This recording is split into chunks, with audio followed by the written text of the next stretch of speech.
গুরুত্বপূর্ণ শব্দ আছে যা বোঝা আমাদের কাছে খুব গুরুত্বপূর্ণ, এবং এই তিনটি শব্দের নিজস্ব অর্থ আছে।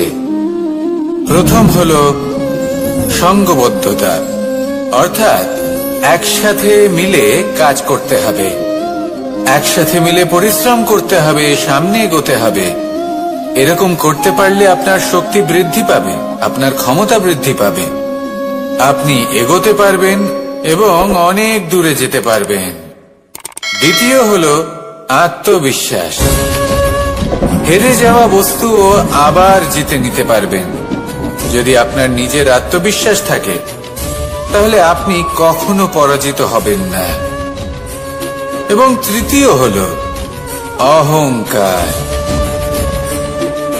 জয়লাভ করার পরেও কিন্তু এটা আপনাকে পরাজিত করতে পারে। সেই জন্য জীবনে সঙ্গবদ্ধ হন, আত্মবিশ্বাস রাখুন, কিন্তু কখনোই অহংকার করবেন না। এই অহংকার আপনার থেকে সবকিছু কেড়ে নিতে পারে। এই অহংকারের জন্যই মথুরাপতি কংস নিজের পতনের দিকে অগ্রসর হয়েছিলেন। এই অহংকারকে ত্যাগ করুন আর আমার সাথে ভালোবেসে বলুন, রাধা রাধা। এই সংসারে সব থেকে বেশি কঠিন কাজ কোনটা? কেউ বলবেন যুদ্ধ করা, কেউ বলবেন ধন অর্জন করা, আবার কেউ বলবেন জ্ঞান অর্জন করা সব থেকে বেশি কঠিন। এবার প্রত্যেক ব্যক্তির নিজস্ব অভিজ্ঞতা আছে, আর সেই অনুসারে তার নিজস্ব একটা উত্তর আছে। সাধারণভাবে দেখতে গেলে এই সংসারে সব থেকে কঠিন হলো তপস্যা করা, অর্থাৎ সব কিছু ত্যাগ করে তপস্যায় নিজেকে বিলীন করে দেওয়া। এবার এর থেকে বেশি কঠিন এই সংসারে আর কি বা হতে পারে? এই সংসারে, এই সমাজে, নিজের পরিবারের মধ্যে থেকেও ধৈর্য ধরে সামনে অগ্রসর হওয়া, এটা হলো সব থেকে কঠিন কাজ। কারণ যখন আপনি তপস্যা করেন তখন সেখানে আপনার ধৈর্য ভাঙার মতো কেউ থাকেন না, না কোনো বন্ধু, না কোনো আত্মীয়, না কোনো শত্রু, কেউ না। কিন্তু যখন আপনি এই সমাজে, এই পরিবারে থাকেন, কোনো না কোনো ব্যক্তি এসে আপনার ধৈর্যের বাঁধ ভেঙে দেওয়ার ক্ষমতা রাখেন। তারা আপনার ধৈর্যের বাঁধ ভেঙে দেয়, আর কখনো কখনো তারা অনিচ্ছাকৃতভাবেই সেটা করে থাকেন। কারণ তাদের মানসিকতা আপনার থেকে আলাদা, তাদের কর্ম আপনার থেকে আলাদা, তাদের দৃষ্টিভঙ্গি আপনার থেকে আলাদা, জীবন যাপন আপনার থেকে আলাদা।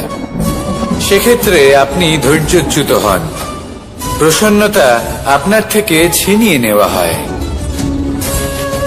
সেই জন্য এই সংসারে, এই পরিবারে থেকেও ধৈর্য ধরে সামনে অগ্রসর হওয়া কোনো পর্বতের শিখরে গিয়ে তপস্যা করার থেকেও অনেক বেশি কঠিন।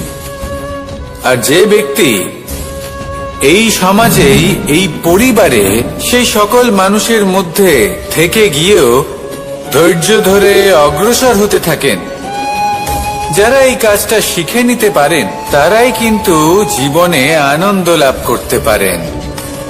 এই ধৈর্যই শেষে আপনার জীবনে প্রসন্নতা বহন করে আনবে।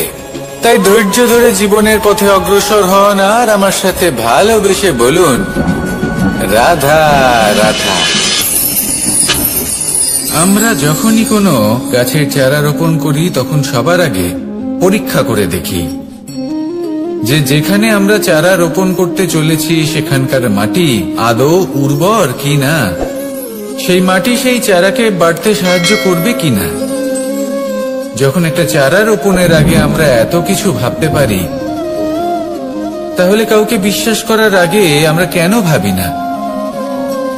জীবনে কখনো এই বিশ্বাসরূপী চারা কোথাও রোপণ করার আগে বোঝার চেষ্টা করুন যে যার উপর আপনি বিশ্বাস করতে চলেছেন সে কি আদৌ আপনার বিশ্বাসের যোগ্য কি না।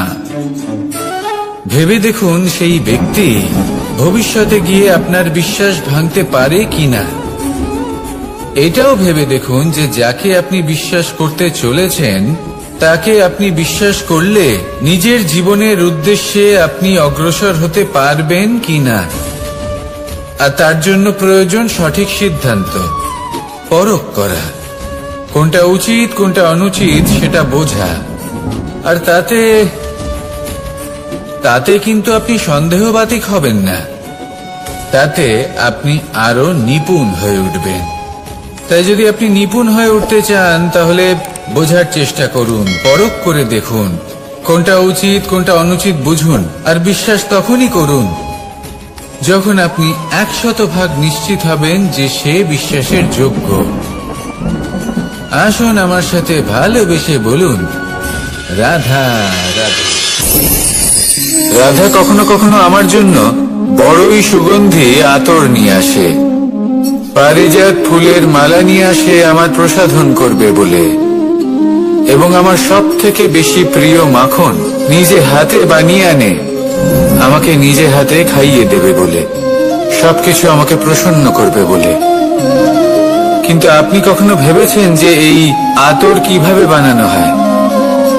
সহস্র ফুলের পাপড়ি একসাথে পিষে নিতে হয়, তারপরে তার থেকে যে রস নিঃসৃত হয় সেই রস দ্বারাই আতর তৈরি। অনেক সংখ্যক ফুলকে অসীম যন্ত্রণা ভোগ করতে হয়, তবে তারা আমার প্রসাধন সামগ্রী হয়ে উঠতে পারে। দুধ থেকে মাখন তৈরি করার জন্য কতটা পরিমাণ মন্থন সহ্য করতে হয় সেটা আপনি জানেন। ঠিক সেই রকমই হলো আমাদের জীবনও। বিপদও আসে, কঠিন পরিস্থিতিও আসে, এর সম্মুখীন হতে শিখুন। মনে রাখবেন আপনি হলেন সেই দুধ যাকে মন্থন সহ্য করতে হবে মাখন হয়ে ওঠার জন্য। মনে রাখবেন আপনি হলেন সেই ফুলের মতন যাদের পিষ্ট হতে হবে সুগন্ধি আতর হয়ে ওঠার জন্য, যাকে এই সংসার পছন্দ করে। কখনো কখনো জীবনে আপনার সাথে খারাপ শুধুমাত্র এই কারণে ঘটে যাতে আপনার শ্রেষ্ঠ রূপ এই সংসারের সামনে আসতে পারে। শুধুমাত্র কঠিন পরিস্থিতি এবং বিপদকে একটা সুযোগ হিসেবে দেখার চেষ্টা করুন। আপনার জন্য এই সংসার বদলে যাবে, সংসারকে দেখার দৃষ্টিভঙ্গি পাল্টে যাবে, আপনার ভাগ্য পাল্টে যাবে, আর এই মন প্রসন্ন হয়ে বলবে, রাধা রাধা। পাশা নামক এই খেলাটি আপনারা নিশ্চয়ই খেলেছেন, না খেলে থাকলে দেখেছেন, আর যদি দেখেও না থাকেন তাহলে নিশ্চিত রূপে শুনেছেন। মহাভারতের এই মহাযুদ্ধ কোথাও না কোথাও এই পাশা নামক খেলার কারণে হয়েছিল।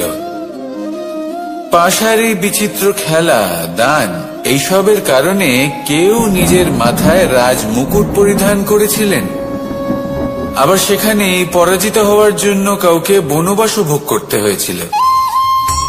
কিন্তু এই খেলা সমাপ্ত হওয়ার পরে সমস্ত ঘুঁটি আর এই পাশার ছক একই পুটলিতে স্থান পেল।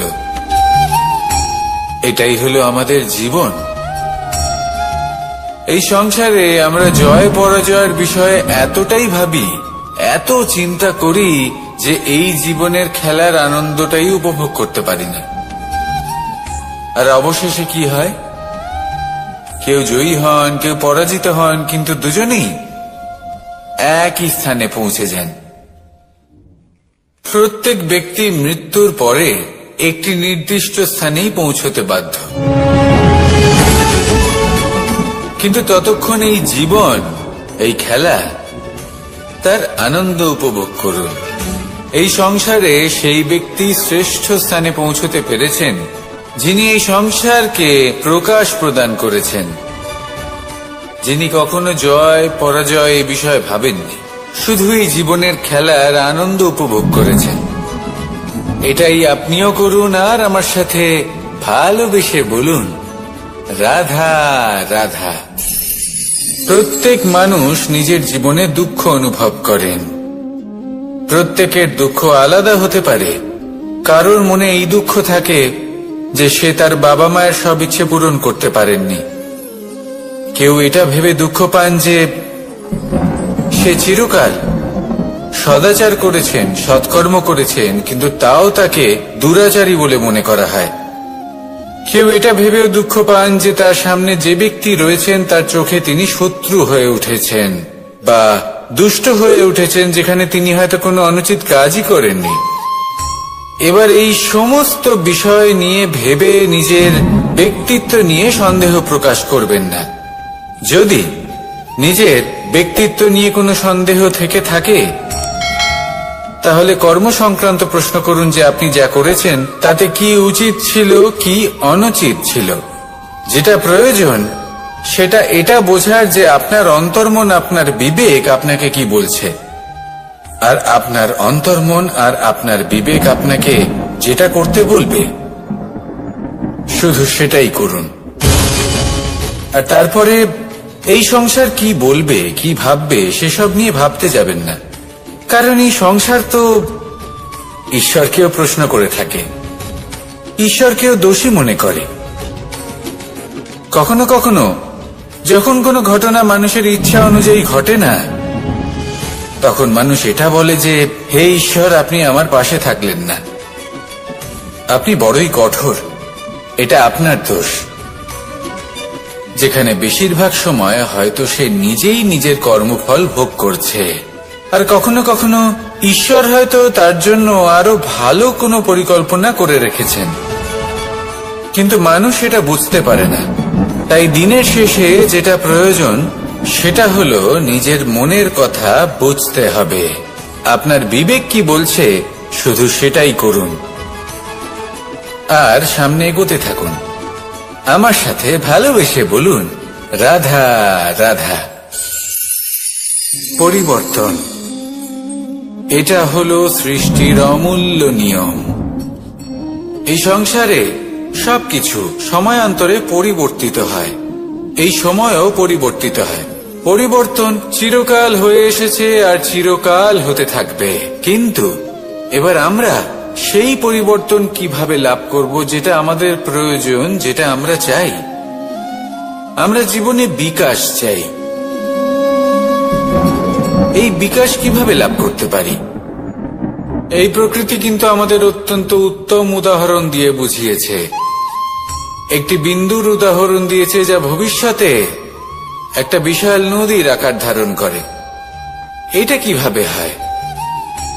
মেঘ থেকে একটি বিন্দু ঝরে পড়ে সেই পর্বতের ওপর যেখানে হিম আছে। সেই হিমের সংস্পর্শে আসা মাত্র সেই বিন্দুর সাথে আরো বেশ কিছু বিন্দু যুক্ত হয়, তারপর তারা অগ্রসর হয়, আরো কিছু বিন্দু যুক্ত হয়, আস্তে আস্তে একটা ক্ষীণ ধারার রূপ ধারণ করে, এবং সেটাই ভবিষ্যতে আরো এগোতে থাকে। অনেকটা যাওয়ার পর যখন অনেক সংখ্যক বিন্দু একসাথে যুক্ত হয়, তখন সেটা বিশাল নদীর আকার ধারণ করে। এবার আমরা মানুষ বলে আমাদের সাথে এই নিয়মের অন্যথা হয় তা নয়। আমরাও এই প্রকৃতির অংশ, আমাদের ক্ষেত্রেও একই নিয়ম প্রযোজ্য। যখন পরিশ্রম করে অনেক সংখ্যক বিন্দু আমরা একত্রিত করব, তখনই পরিবর্তনের নদী প্রবাহিত হবে। প্রয়োজন হল নিরন্তর পরিশ্রম করা এবং ধৈর্য ধরা। এটা করতে থাকুন, জীবনে সবকিছু লাভ করতে পারবেন, কারণ প্রকৃতি আমাদের এটাই শিখিয়েছে, আর আমরা এই ব্রহ্মরই একটি অংশ, যার দ্বারা এই ব্রহ্মাণ্ড নির্মিত। আসুন আমার সাথে ভালোবেসে বলুন, রাধা রাধা। কখনো এই প্রকৃতির দিকে তাকিয়ে থাকবেন। এই প্রকৃতি অনেক ধরনের শিক্ষা দেয়।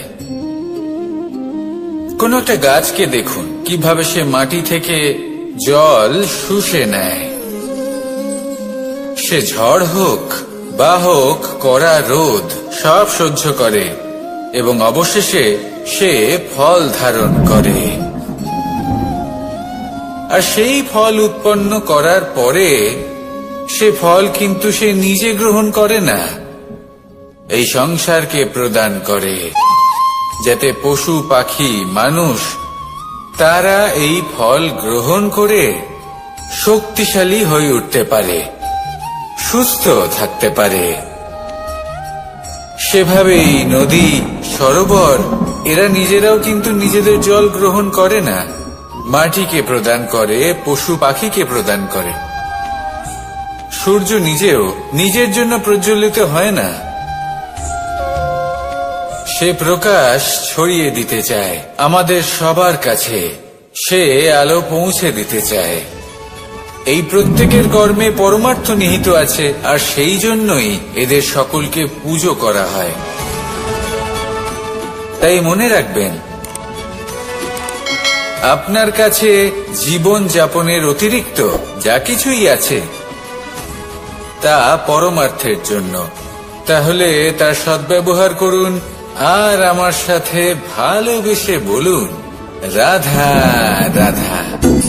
আমরা প্রত্যেকেই অবশ্যই এমন সময় দেখেছি যখন অনেকগুলো সমস্যা একসাথে আমাদের জীবনে এসে পড়ে।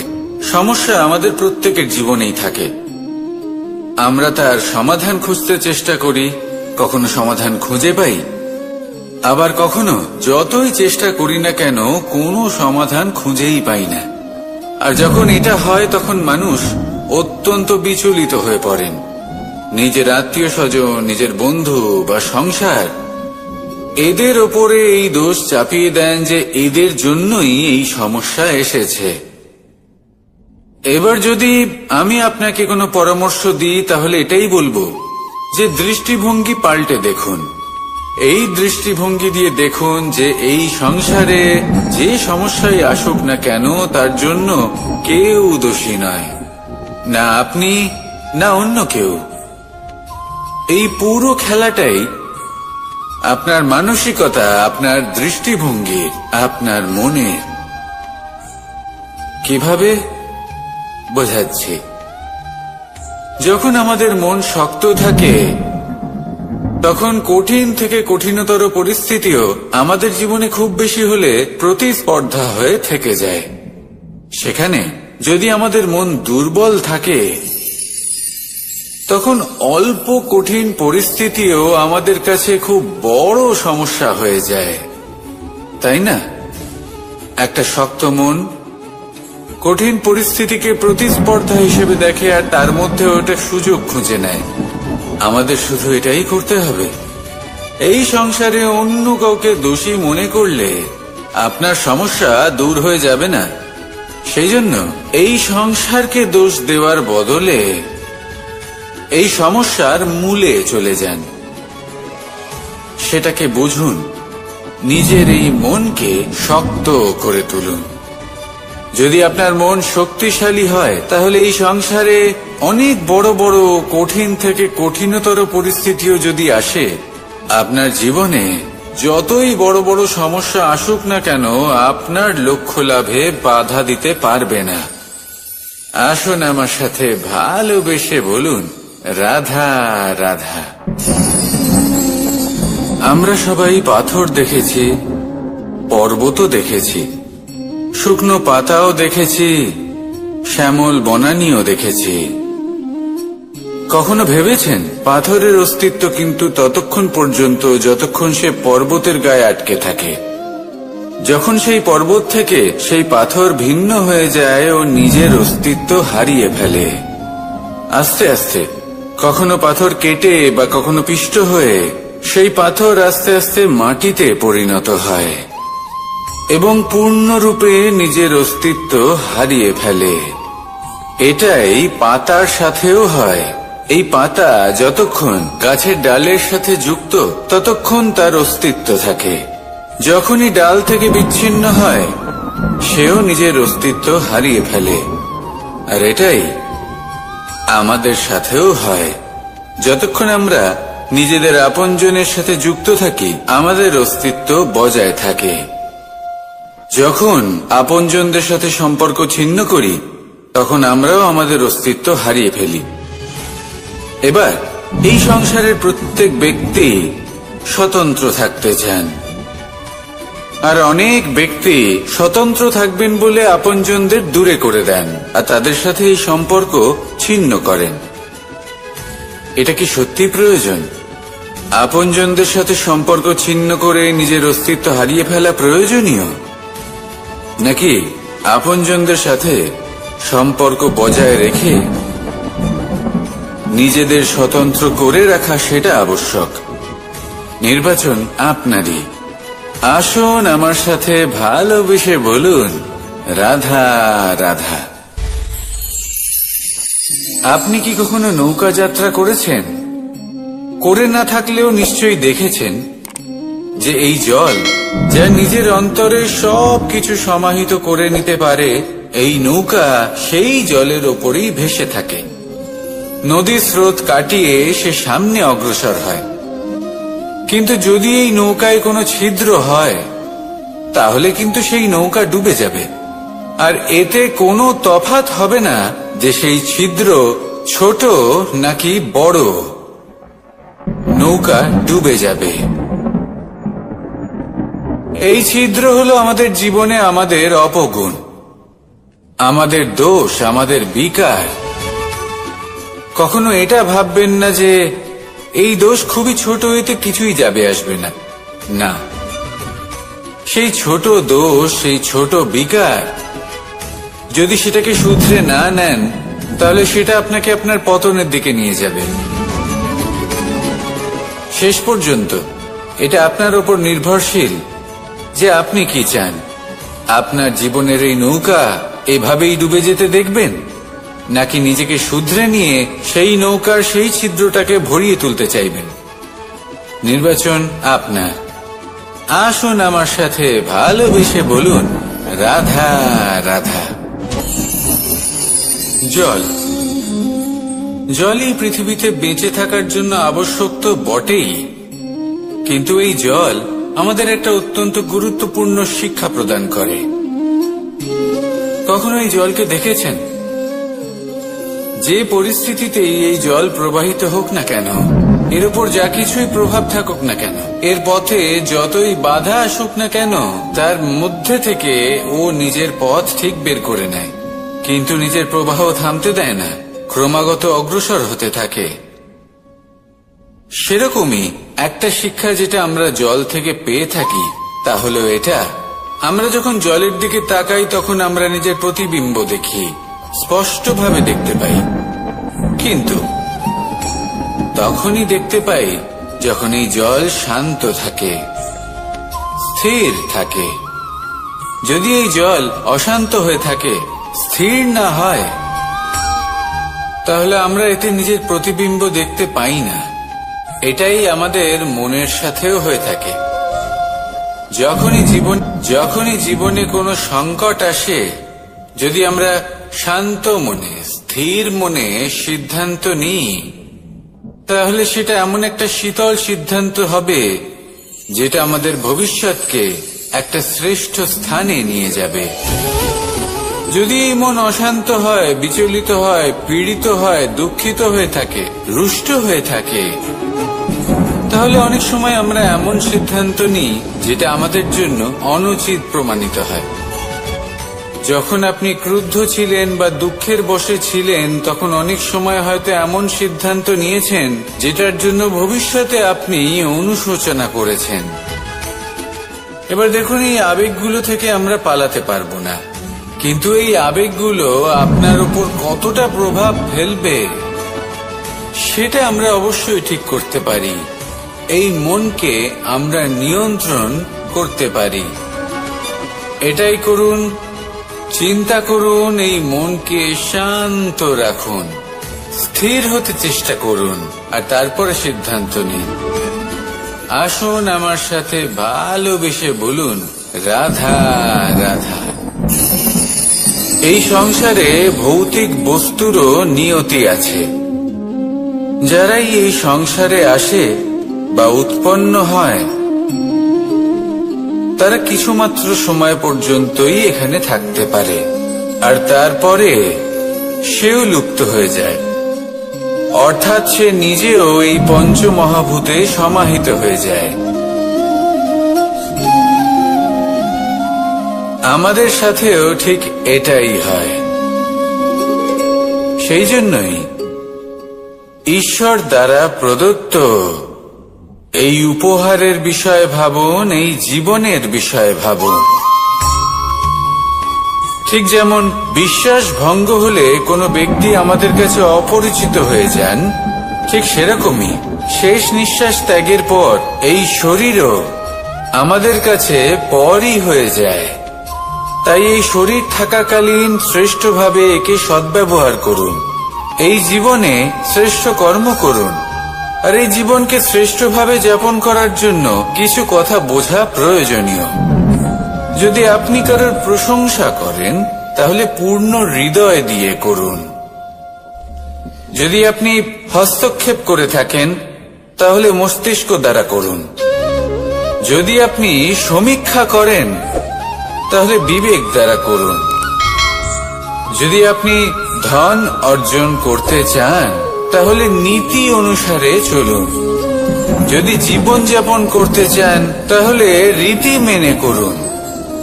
আর যদি ঈশ্বরের ভজন করতে চান তাহলে ভক্তিভাব নিয়ে করুন। শুধু এই কথা মনে রাখবেন যে আপনার এই জীবন কিন্তু অনিশ্চিত কাল পর্যন্তই আছে। কতক্ষণ আছে সেটা কেউ জানে না। তাই কিছু মুহূর্ত যেটা যাপন করতে আমরা এখানে এসেছি সেখানে ক্রোধ, অহংকার, ঈর্ষা এইসব আবেগের কি গুরুত্ব বলুন তো?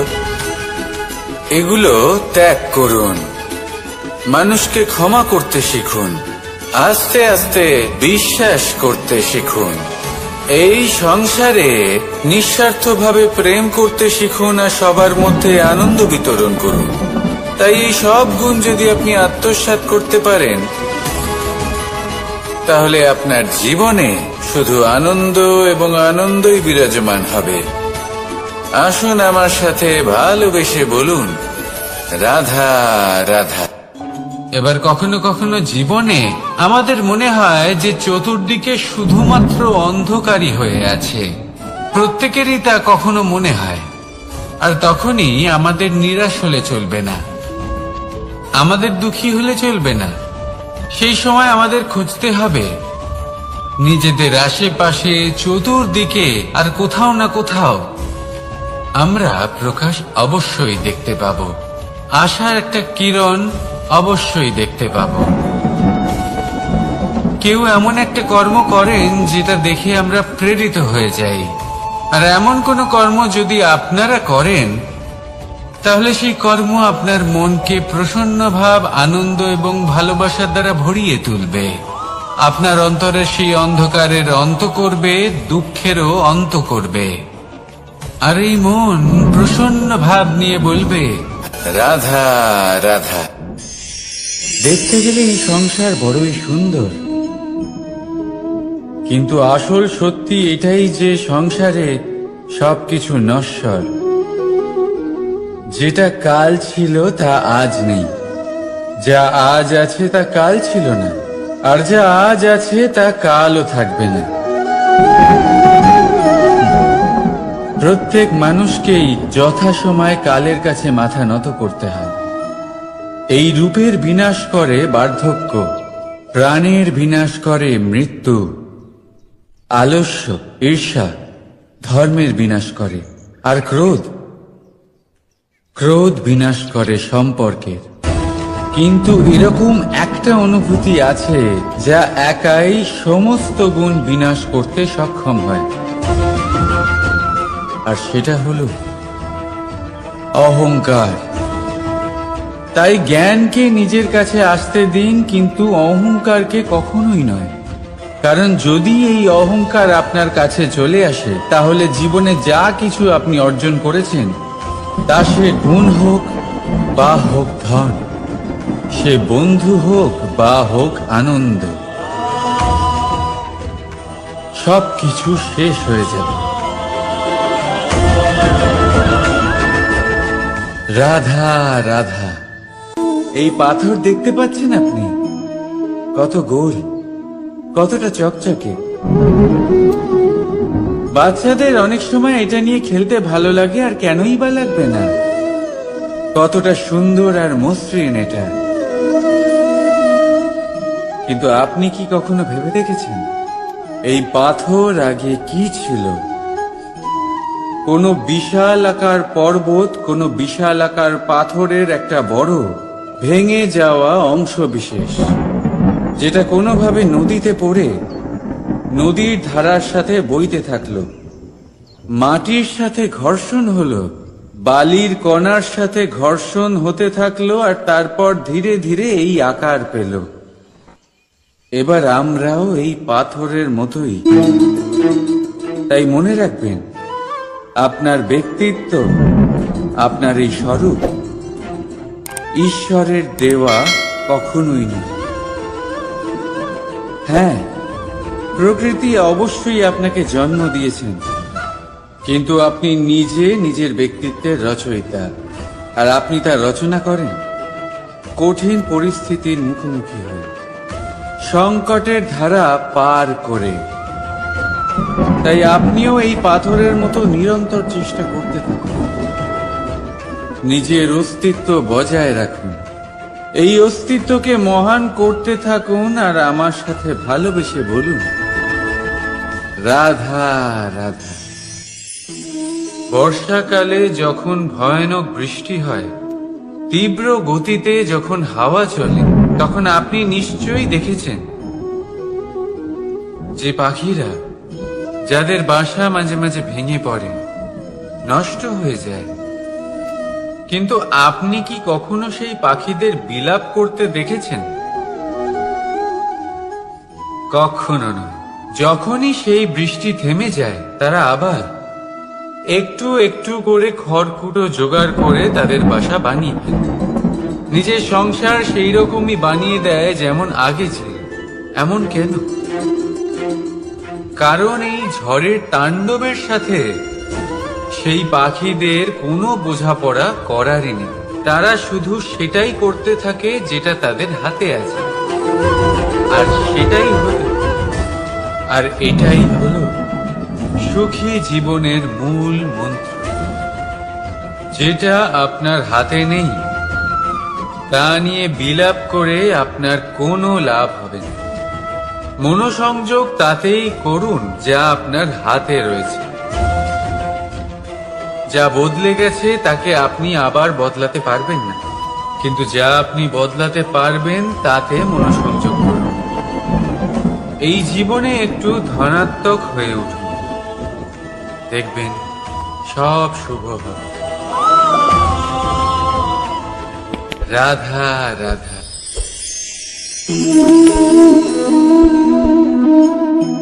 ছোটবেলায় একটা জিনিস আমি কখনো বুঝে উঠতে পারিনি। আমি সবসময় আশ্চর্য হয়ে থাকতাম যে এটা কি করে সম্ভব হতে পারে। ব্যাপারটা ছিল এরকম, আমি আমাদের গোয়াল ঘরে দেখতাম ভিন্ন ভিন্ন রং রূপের গাভী।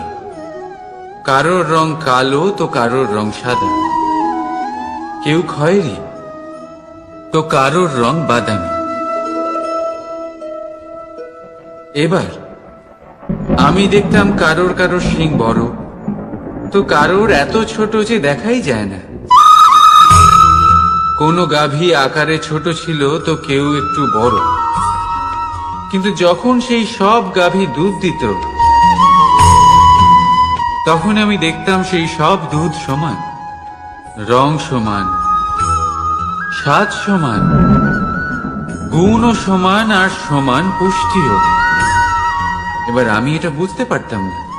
আমার দৃষ্টিতে তো সমস্ত গাভী আলাদা আলাদা ছিল। আমি ভাবলাম আমি মাকে জিজ্ঞেস করি। মাকে জিজ্ঞেস করলাম। মা আমাকে বললেন, কানাই,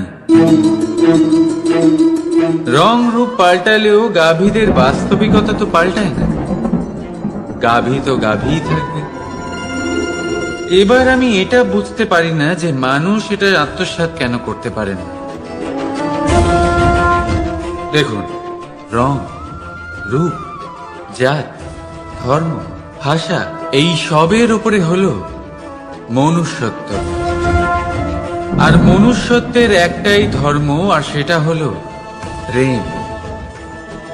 তাই এই প্রেম আপনি সকলের সাথে ভাগ করে নিন, প্রেমের সাথে সকলের সেবা করুন। এই মনুষ্যত্বর অমৃত চেখে দেখুন, আর আপনি বুঝে যাবেন যে আমরা কেউ আলাদা আলাদা নই, আমরা সবাই সমান। রাধা রাধা। সাগর, কত বিশাল হয় এই সাগর! কি না করতে পারে এই সাগর! এক মুহূর্তের মধ্যে সব ধ্বংস করে দিতে পারে, প্রলয় ডেকে আনতে পারে, সংসার মুছে ফেলতে পারে। এই সাগর জীবন জ্যোতি নিভিয়ে দিতে পারে। কিন্তু এই সাগর যা মেটাতে পারে না, তা হলো একজন তৃষ্ণার্তের তৃষ্ণা। অন্যদিকে এই ঘোড়া, যা এতটাই ছোট যে গোপিনীরা একসঙ্গে অনেকগুলো নিয়ে চলতে পারে, কিন্তু এই ছোট ঘোড়া অনেকের তৃষ্ণা মেটাতে পারে। এবার বলুন, জল সাগরেও আছে, আবার এই ঘোড়াতেও। তাহলে পার্থক্য কোথায়? এখানে পার্থক্য হলো তাদের আচরণের মধ্যে। একজন মাটির মধ্যে মিষ্টি জল ধরে রাখে, তো আরেকজন নিজের নোনা জলের আঘাতে যে কাউকে মাটিতে মিশিয়ে দিতে পারে। আপনি কি হতে চাইবেন? সাগরের নোনা জল হয়ে কারোর আশা চূর্ণ বিচূর্ণ করে দিতে, নাকি মিষ্টি জলের ঘোড়া হয়ে কারোর তৃষ্ণা মেটাতে? সিদ্ধান্ত আপনার। রাধা রাধা। কতবার এমন হয়, আপনি কোনো কাজ করার জন্য কাউকে দায়িত্ব দেন, কিন্তু সেই ব্যক্তি সেই কাজ সম্পন্ন করতে পারে না, অসম্পূর্ণ রেখে দেয়, অথবা ঠিকভাবে করতে পারে না। এবার এই পরিস্থিতিতে কি হয়? আপনি ক্রুদ্ধ হয়ে যান, তার উপরে আপনি রেগে যান, তাকে তিরস্কার করেন, আর তারপরে সেই কাজ সম্পন্ন করতে আপনি নিজেকেই নিযুক্ত করেন, আর শেষ পর্যন্ত সেই কাজ সম্পন্ন হয়েই যায়। এবার এই বিষয়ে সমস্যা সেই ব্যক্তির চেষ্টায় নয়, সমস্যা আপনি যে সেই ব্যক্তিকে ভরসা করলেন তার ছিল। আমরা অন্যের প্রতি ভরসা করাকে প্রথম পদক্ষেপ বানিয়ে,